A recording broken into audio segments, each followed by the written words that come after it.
سائل ہے عطا الرحمن، اس کا سوال یہ ہے اگر دو آدمی مشترکہ طور پر کسی کو قتل کرے تو قصاص ان میں سے صرف ایک پر لازم ہوگا یا دونوں پر؟ اس کا جواب یہ ہے کہ دو آدمی مل کر ایک آدمی کو قتل کرے تو قصاص ان میں سے ہر ایک شخص پر لازم ہوگا، بشرطے کہ دونوں عاقل بالغ ہو، اور جان بوجھ کر کسی کو قتل کرے تو قصاص اور دیت دونوں پر لازم ہوگا۔ لسان الاحکام صفحہ نمبر 386۔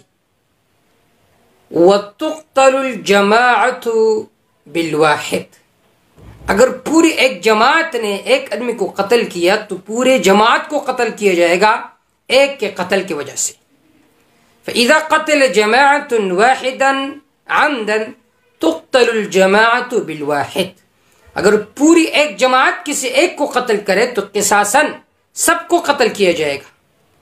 کیوں؟ لِإِجْمَاعِ الصحابہ، اس لیے صحابہ کرام رضوان اللہ تعالی علیہم اجمعین کا اس بات پر اجماع ہے۔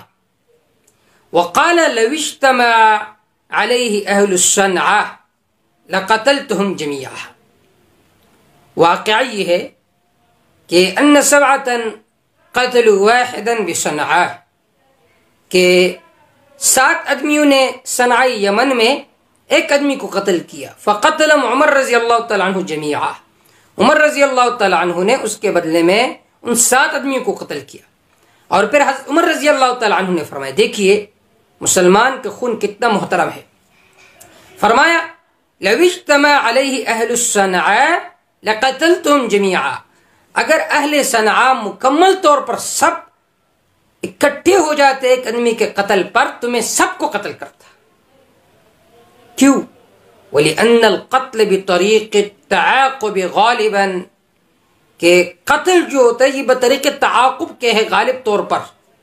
فالقصاص شرع لحکمت الزجر، قصاص کا مقصد یہ کہ لوگ جرائم سے رک جائے۔